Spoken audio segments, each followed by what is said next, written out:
Greetings, dear ones. I'm Kryon of Magnetic Service.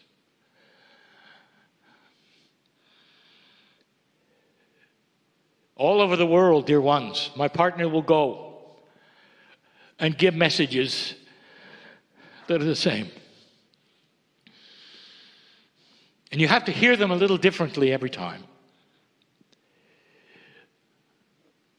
There are those in this city called Brisbane who have never seen this. There are those in this city who are in the room who are startled by how quickly my partner went into channel. And we've said it before, and if you haven't heard it, if you have God inside, crossing the bridge becomes easier and easier and easier. Because it's simply accessing what you already have. It is not going to some faraway place to find some entity in the sky and bringing them to you. It's not about changing your countenance or breathing differently. It's about accepting that which you already have, which is light and beauty and compassion and joy and healing. The message is the same every time.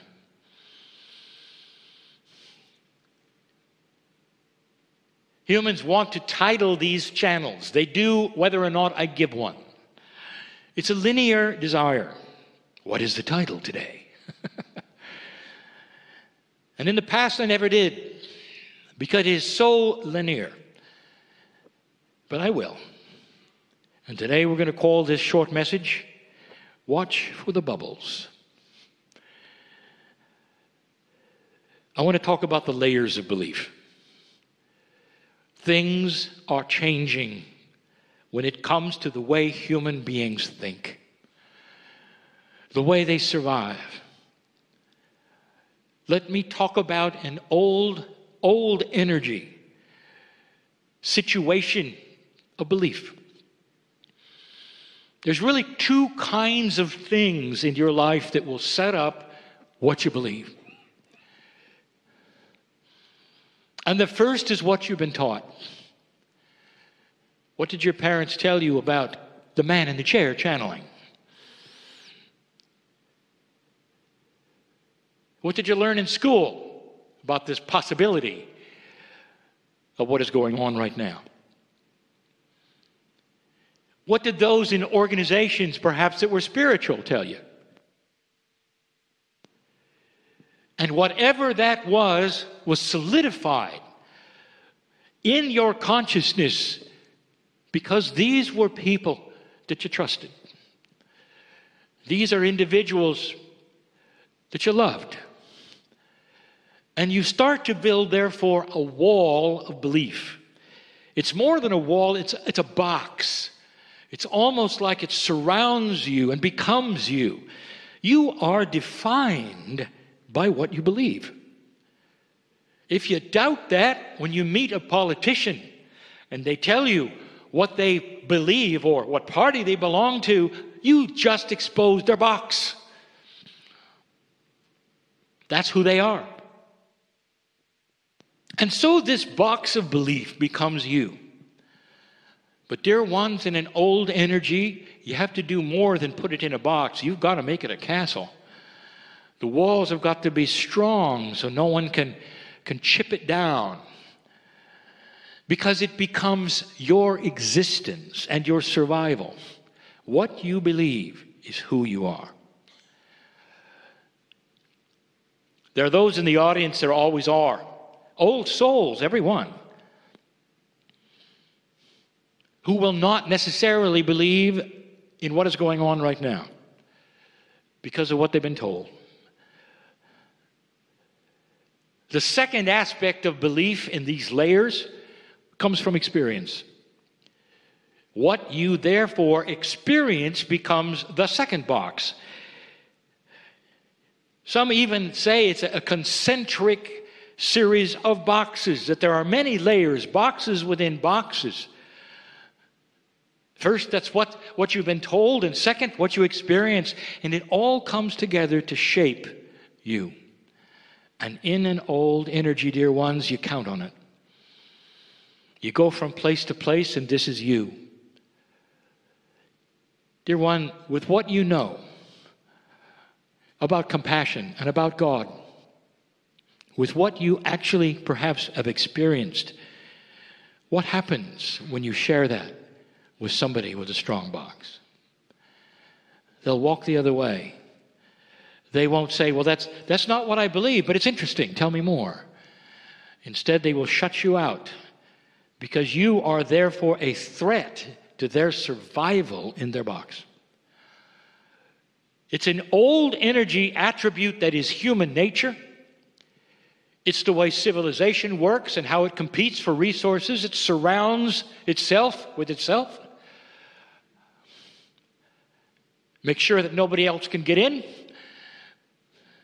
and competes.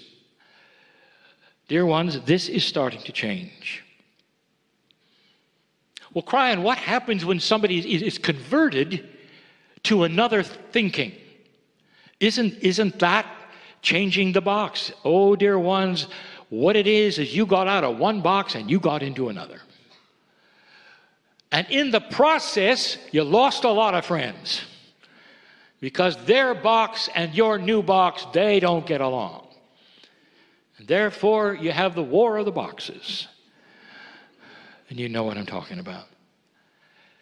The boxes are strong. They're survival. And that's where it sits until today. There's some interesting things happening. Let me tell you one.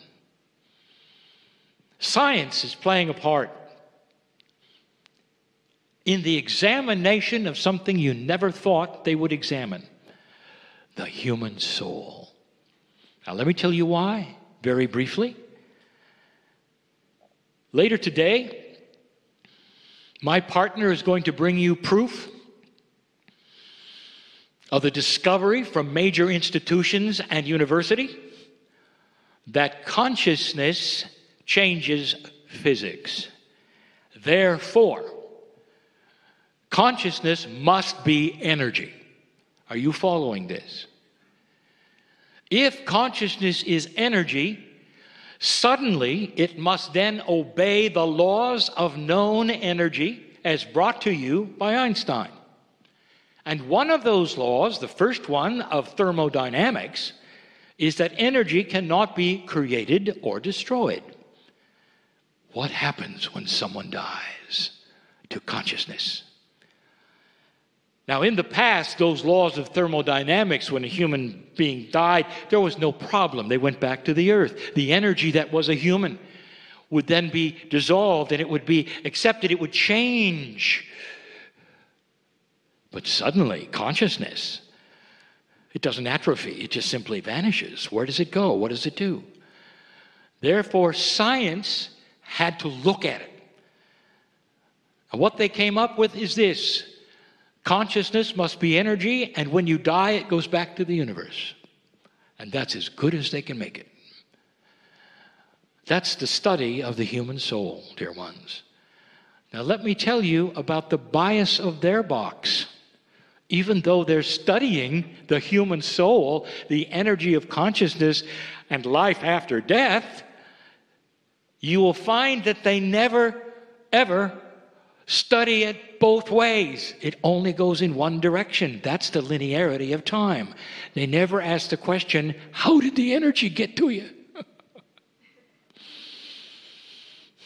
So a child is born, and bang, they got energy. It's called consciousness. Where did it come from? You can't create it. You can't destroy it. It has to be given in some fashion. Where does it come from? When does it appear? All of these things are starting to be discovered. But the box remains solid even in the science. It's so interesting to watch the boxes remain when truth occurs. When germs were never, ever thought to exist, there were those who laughed at the idea before microscopes of microbes that were living, that would cause disease. And then it was discovered, and then you could see them. And there were scientists who went to their grave who said, no, I still don't believe it. because the box was king. You have those today involved in the Flat Earth Society because their box is king. Do you see where I'm going with this? So let me give you something. I want to show you how a box can be shattered. I want to give you a story that is all too common on this world, on this beautiful earth. Let me introduce you to a woman. A woman doesn't have a name because it represents many women right now, today. I'm going to show you something that happens daily on this planet, daily. It's a box-shattering event. This human that I'm going to discuss, let's make her a scientist. Let's say she's a cellular scientist. She knows how things work. She knows what she knows because she's been taught well. And her box is strong. And she does good work. And she's a good woman. And then in her 50th year, she starts to ignore the pain in her abdomen. And she ignores it for a year. And then she can't. And by then it's too late. And when she goes and discovers what it is, she's given 3 months to live. It's everywhere. The disease is everywhere. And she goes into a funny state. It's denial at first, it's anger second, and then it starts incredible fear. Because this woman doesn't believe in the afterlife. And so something occurs. And what I'm about to tell you is the way it works. And it's working that way right today, even as you sit in the chair. The blackest of black fear comes over her while she lays in the hospital. It's darker than dark. It's hard to describe how fear can grip you. The guy with the sickle is coming in your room, and there's nothing beyond it. There's only darkness, and consciousness is about to go away. And it's awful. And it's awful. And it's awful. And in that moment of that darkness that you can't even believe, suddenly there are chills. And suddenly there seems to even be light and release. Something happens. And she awakens and realizes the fear has disseminated and she doesn't know anything about it. What has gone on? Until they start to measure the disease and it's gone. Welcome to spontaneous remission. A misunderstood transformation of thermodynamics where the disease has been converted to cellular structure and to health and to new blood cells and all the things that you deny or cannot happen.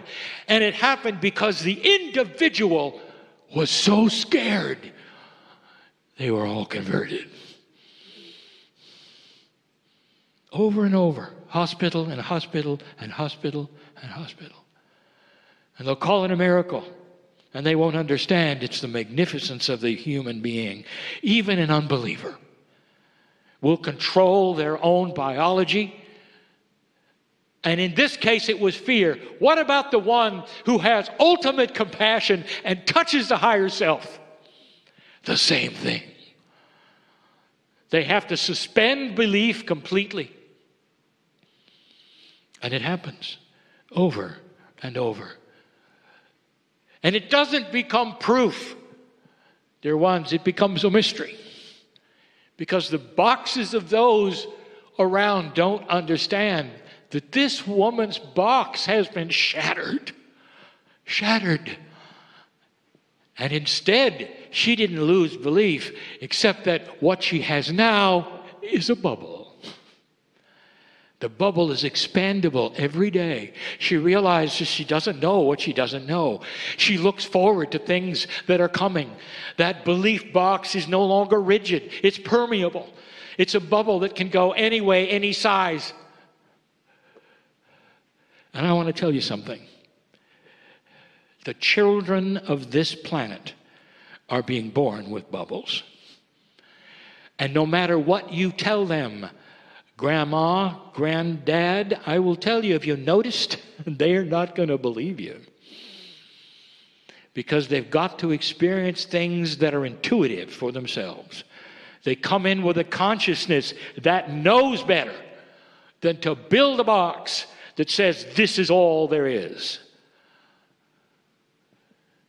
I bring this to you so you'll see the real worldness of it in an everyday life. And I bring it to you as you sit in the chair. Have you got a box or a bubble? Have you made up your mind this is all silly? Or perhaps, just perhaps, you can keep your belief, but put a semi-permeable membrane in your bubble so it can go both ways, to you, to others. And you become then a vehicle that is open to truth. And what happens is the first law of thermodynamics. Is that which you had before gets converted. The energy of your belief then gets transposed and then transformed to a new kind of energy of allowance.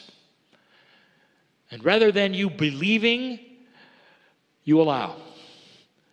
And that allowance creates a human being that is open to being healed themselves. To the idea of epigenetics, where cells are all listening to the consciousness of your body. It goes way beyond this, dear ones. You can keep yourself alive longer. You can start youthing. You can do all of these things because you're magnificent. Have you heard this before from Kryon? I told you, I go all around the world with my partner.